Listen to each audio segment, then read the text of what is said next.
Nicolas, bienvenue sur la scène du MEDEF, la mobilité dans les entreprises. On entend parler tous les jours et même plusieurs fois par jour. Quel challenge ça représente réellement selon toi ?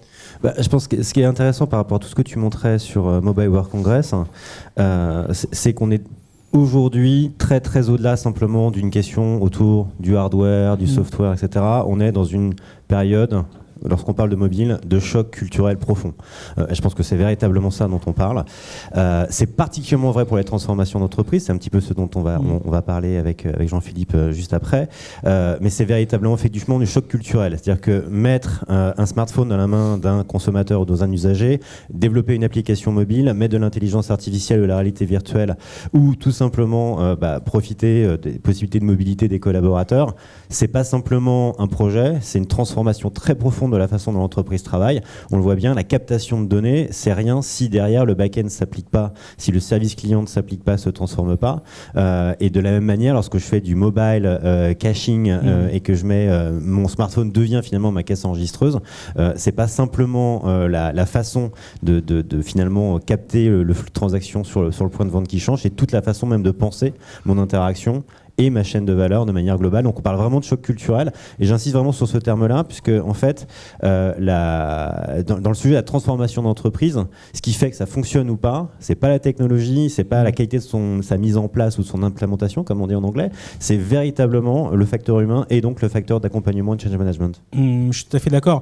Ce qui est intéressant, c'est de voir sur des cas concrets comment ces enjeux sont déployés. Alors tu es venu effectivement avec Jean-Philippe Ruggieri, vous avez travaillé ensemble sur un cas avec Nexity. Est-ce que vous pouvez en parler ? Si je dis non, il y a un problème, non ? En fait, non, j'ai décidé que c'est pas possible. Voilà. Alors peut-être un mot sur Nexity parce que on n'est pas évidemment aussi connu que Microsoft, quoique dans notre métier en France, c'est-à-dire dans notre rue un peu. Ça dépend de la verticale. Voilà, exactement.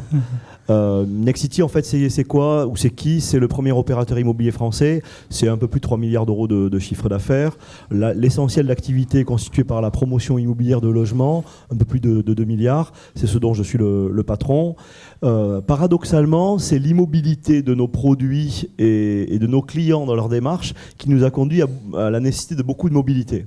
Je veux dire, effectivement, l'immobilier, comme son nom l'indique, nous le construisons en France. On ne le fabrique pas ailleurs pour l'importer ici et le distribuer. Donc on est à la fois le développeur, le monteur, le producteur et le distributeur en fait de nos propres produits. Et donc là-dedans, il y a plusieurs sujets. Il y a un sujet interne, c'est le premier qui nous a mobilisés avec Nicolas, quand on s'est rencontrés la première fois que je t'ai expliqué en fait nos enjeux. Et puis un sujet en fait B2C ensuite. Le sujet interne, effectivement, c'est que nos collaborateurs sont en balade sur pas mal d'opérations immobilières, les développeurs qui cherchent des terrains, la partie production qui est sur les chantiers, bien évidemment. Ensuite, nos équipes qui sont auprès des clients, qui sont eux aussi en mobilité quand ils vont livrer les appartements. Et on fait de gros efforts, en fait. On n'en faisait pas suffisamment dans notre métier en général. Et chez Nexity, on a voulu, en tant que leader, justement, en revenir sur ces sujets-là de qualité. Et on avait besoin, en fait, parce qu'on est à l'extérieur de notre entreprise et que nos systèmes de production sont à ciel ouvert, puisque chacun des sites, en fait, est un prototype. Donc, on ne sait pas construire d'usine pour faire de logements en France. Et donc, tout ça nous a conduit à se dire, on va équiper tous nos collaborateurs en mobilité. Alors simplement par smartphone, ça c'est pas très très compliqué en application, mais aussi avec des outils en fait type Surface 3 qui servent, puisque c'est un PC, d'outils de travail, mais aussi et assez rapidement, c'est-à-dire à partir du mois d'avril, en fait, on va faire les premiers essais pour tous nos collaborateurs pour avoir toute la base de données de leurs opérations, mais aussi de leurs clients et des collaborateurs en interne pour les appeler par leur Surface 3, mais aussi pour les voir. Il y a quelque chose auquel je crois beaucoup, ça fait 4 ans que je me bats là-dessus et on me précisait avec tes équipes, Nicolas, à l'instant, qu'on pourrait faire les tests dans les prochaines semaines, c'est que je crois beaucoup à l'efficacité en fait de la visio, à la fois entre collaborateurs, je veux plus devoir de mails qui sont ultra impersonnels qu'on peut balancer à tout le monde. Les conversations téléphoniques, elles sont trop brèves et on n'arrive pas à percevoir la réalité, en tous les cas dans nos métiers, de ce que pense l'autre, hein, et de l'étendue des dégâts ou du problème s'il y en a un. Et la visio permet de passer en fait des messages. Il y a de la bienveillance parce qu'on voit quelqu'un en face de soi. C'est pas un texto ni un mail. Et donc de l'empathie, et on règle très vite des problèmes que l'autre vous pose parce qu'on a envie de les régler avec un être humain. Tout l'enjeu du digital chez nous, on est très digital depuis 10 ans. On distribue à peu près 80% de nos produits. Nos clients viennent à 80% par Internet, donc on croit beaucoup à ça. Et je crois aujourd'hui que la deuxième phase, en tous les cas chez nous, c'est la réhumanisation, la réincarnation, en fait, à la fois de nos sites Internet et de nos outils internes entre collaborateurs. Et puis la dernière chose qui est très importante, on est en train c'est pas encore fini, d'ici la fin de l'année j'espère qu'on aura abouti, c'est que effectivement nos opérations immobilières, nos chantiers, ils sont à des endroits où lorsqu'il fait pas très beau comme en ce moment et que c'est loin, les clients n'ont pas envie de se déplacer dans un Algeco où il fait froid, où on est reçu assez moyennement, où les outils à disposition et le commercial n'a pas tout là-dessus. Et donc est venue une idée, c'est par l'immobilité, je disais, de nos produits, de prendre la maquette de nos opérations, les plaquettes, les contrats de vente qui sont archaïques chez nous, il va falloir changer ça, les prendre tout ça, le conseiller commercial et le mettre chez le client. Et donc en 3D et plutôt en réalité virtuelle qu'en réalité augmentée, reconstituer toutes les informations qu'un client aurait s'il se déplaçait en fait sur place pour voir l'immobilier. Créer l'expérience. Voilà, une expérience. Et je disais réincarnée à la fois pour les humains, mais aussi pour notre métier qui est un métier physique en fait. Très bien. Nicolas, on voit, c'est un projet ambitieux qui implique pas mal de challenges différents. On voit, c'est vraiment à 360.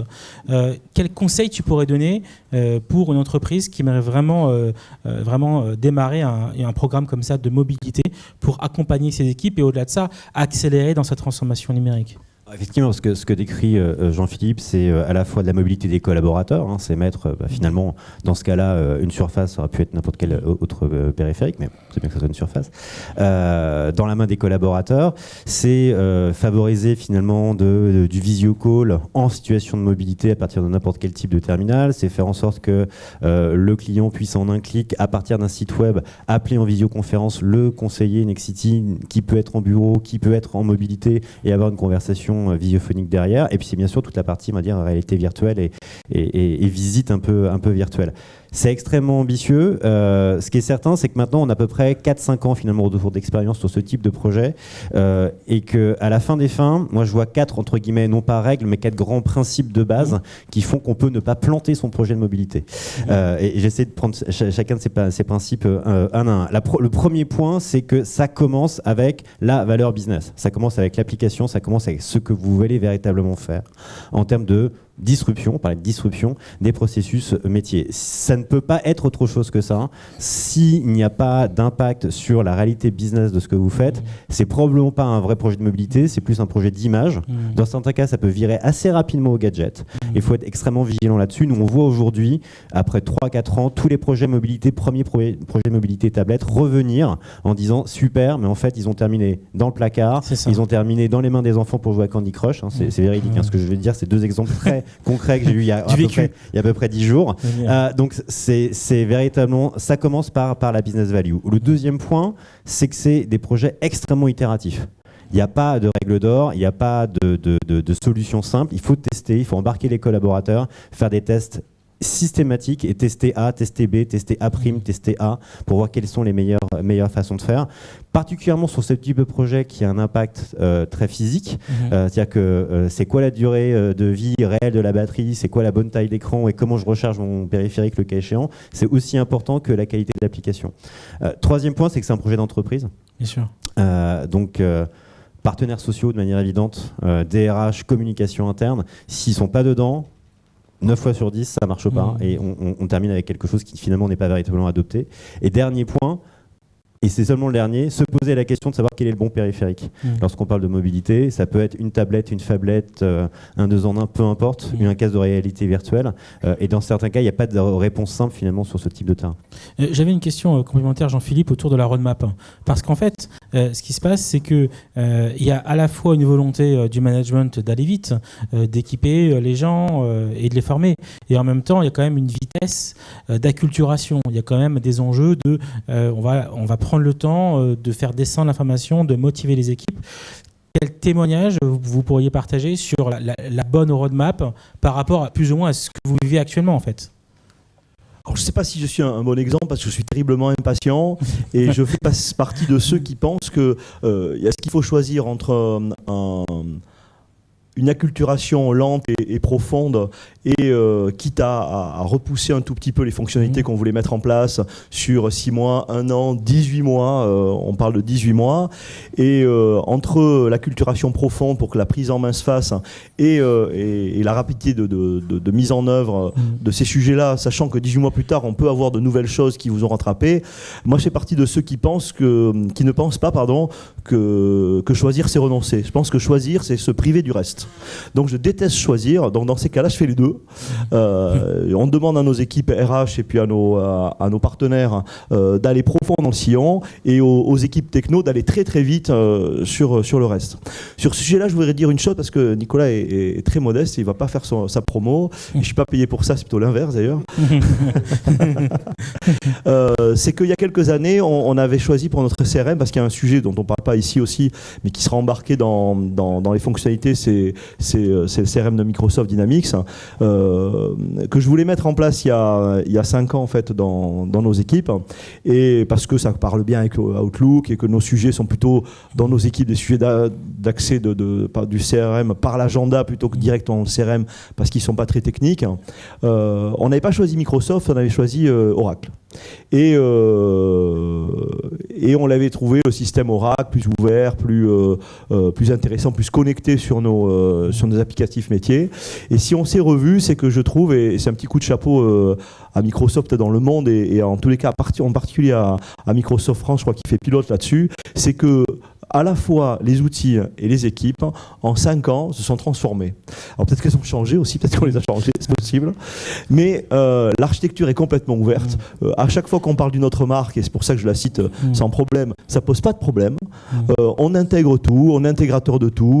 Il y a une bienveillance qui fait qu'à la fin, d'ailleurs, on choisit tout chez Microsoft, c'est bien vu. Mais il y a quelque chose de smooth en fait dans nos relations et même dans les produits, les applicatifs, qui fait que ça se passe bien. C'est un peu autour du fait qu'aujourd'hui tout est portable, tout est mobile, et donc il y a eu cette redéfinition un peu de l'expérience, la capacité à travailler en mobilité qui a redéfini un peu cette expérience et du coup les services qui sont proposés. Alors pour conclure, un dernier mot, quelques conseils pour notre audience, pour ceux qui veulent un peu démarrer et entamer leur projet de mobilité. La première action, ça serait quoi? Nicolas, peut-être? J'ai envie de dire, la première action, c'est faites un test. Et quand je dis faites un test, on a une règle sur ce type de projet qui consiste à dire le test, c'est 4 semaines, la mise en place pilote, c'est 4 mois, et le déploiement, c'est 4 fois 4 mois, c'est-à-dire à peu près 16 mois. Et c'est ça les bonnes règles. Vous pouvez faire un test en 4 semaines. Et je pense que le fait de commencer et de voir de quelle manière ça marche, ça ne marche pas, on apprend tellement vite dans cette logique-là plutôt que finalement de passer son temps dans des slides ou dans les théories. Essayez et vous verrez ce qui fonctionne ou pas. Jean-Philippe, le mot de la fin.